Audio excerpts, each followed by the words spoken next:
सामने अर्थी पर पड़ा था बाप और आपस में बिल्लियों की तरह लड़ते रहे इकलौता बेटा और 3 बेटियां। फिर बेटे ने बाप को मोर्चरी में छोड़ा और भाग गया।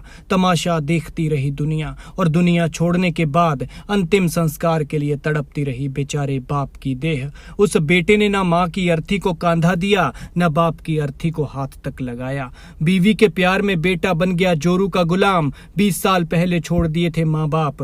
बाप की मौत पर घर आया तो कर दिया कलेश। एक छोटी सी वजह और पिता की लाश का भी करता रहा अपमान। जिस बेटे को बड़े चाव से पढ़ाया लिखाया बड़ा किया और शादी की, उसने अर्थी को कांधा तक नहीं दिया, और कांधा देना तो दूर, उसने तो बाप को हाथ तक नहीं लगाया।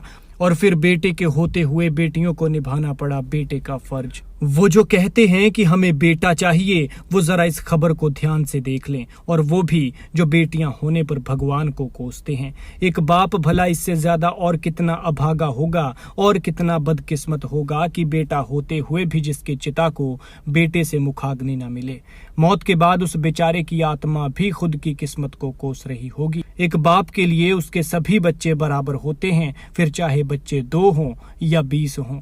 इस बाप के 4 बच्चे थे, एक बेटा और 3 बेटियां, लेकिन अंत समय में बेटियां ही काम आई। वही बेटियां जिन्हें समाज अक्सर बेटों के बाद रखता है, वही बेटियां बाप के मोक्ष प्राप्ति का जरिया बनी। ये मामला राजस्थान के चित्तौड़गढ़ का है, जहां आशापुरी कॉलोनी में रहने वाले 80 साल के भोपाल सिंह का निधन हो गया। भोपाल सिंह सरकारी नौकरी से रिटायर होने के बाद घर में अकेले रहते थे, क्योंकि तीनों बेटियों की शादी हो चुकी थी और बीवी बच्चों के प्यार में अंधा हुआ इकलौता बेटा 20 साल पहले साथ छोड़ गया था। ऐसे में वे कभी बेटियों के पास उनके ससुराल चले जाते थे तो कभी खुद के घर पर रहा करते थे। बेटा और बेटियों पर एक समान प्यार लुटाने वाले बुजुर्ग भोपाल सिंह को अपने बेटे से दूरी और पत्नी के छोड़कर जाने की पीड़ा हर पल सताती थी।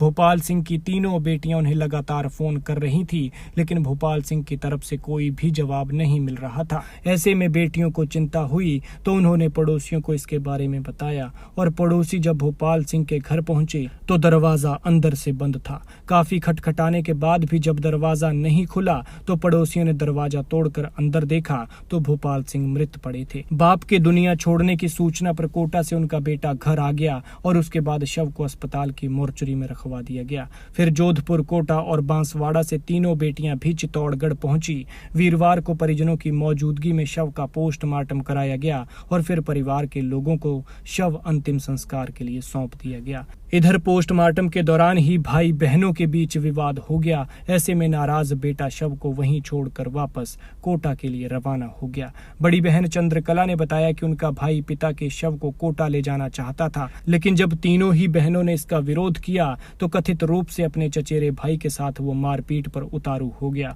हालांकि लोगों के बीच बचाव के बाद लड़ाई शांत हुई तो वो वापस कोटा के लिए रवाना हो गया। मां की मौत के बाद से ही बेटियां पिता की सेवा कर रही थी।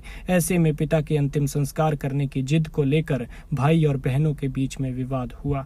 रिश्तेदारों और परिवारों के लोगों ने बहनों का साथ दिया और बेटा पिता के शव को मोर्चरी में ही छोड़कर कोटा निकल गया। इसके बाद बेटियां बुजुर्ग पिता के शव को घर ले आई और न सिर्फ अर्थी को कांधा दिया, बल्कि मुक्तिधाम पर ले जाकर पूरे रीति रिवाज के साथ अपने पिता को मुखाग्नि देकर इस दुनिया से विदा किया।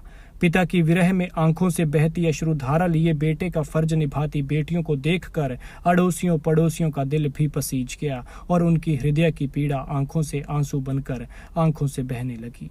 खैर सलाम है इन बेटियों को, लेकिन बेटे की ऐसी हरकत पर शर्म आती है कि आज भी देश में ऐसे लोग हैं जो छोटी छोटी बातों के लिए माँ बाप को छोड़कर चले जाते हैं। आप इस घटना पर क्या कहते हैं, कमेंट में बताएं।